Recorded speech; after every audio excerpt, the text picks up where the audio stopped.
Nishu recording studio Jalalpur. Jintu Samrat देखी पातर शरीर हमर सोचता सखी सैया जवानी हमर पोसता देखी पातर शरीर हमर सोचता सखी सैया जवानी हमर पोसता तब भरी मोहब्बत के पानी कहनी हमके तना के पार भतारे बुझल के नुबानी कहनी हमके तना के पार भतारे बुझल के नुबानी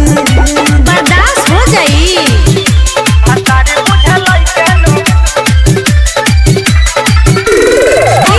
जिंटू सम्राट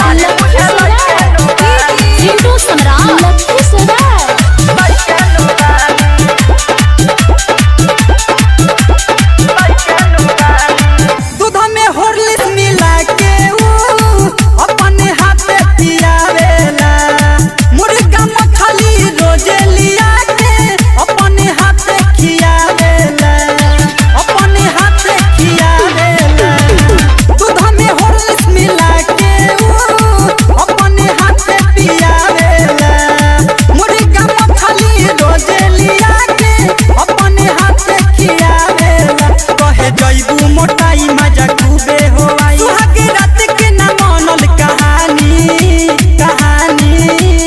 कहनी हमके तना के पार भतारे बुझल के नुबानी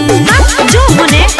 कहनी हमके तना के पार भतारे बुझल के नुबानी ऐसन बदबा भतारे बुझल के जिंटू सम्राट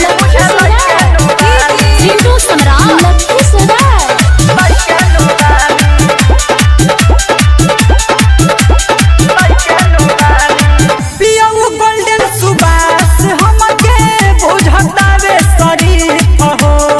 नैहर के लइका बहुते हमाल ले जवनिया के चीख हो पियऊ पंकजनीसु हमके बुझतावे शरीफ हो नैहर के लइका बहुते हमाल ले जवनिया बचीख हो नमक तना ले भरिया दटे करा के करी मत मनले न सरोज शिवानी कहनी हमके तना के पार भतारे बुझल के नुबानी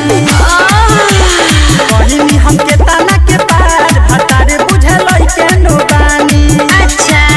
देखी पातर शरीर हमर सोचता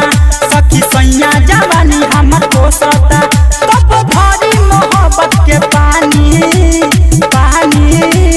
कहनी हमके तना के पार भतारे बुझल के नुबानी कहनी हमके तना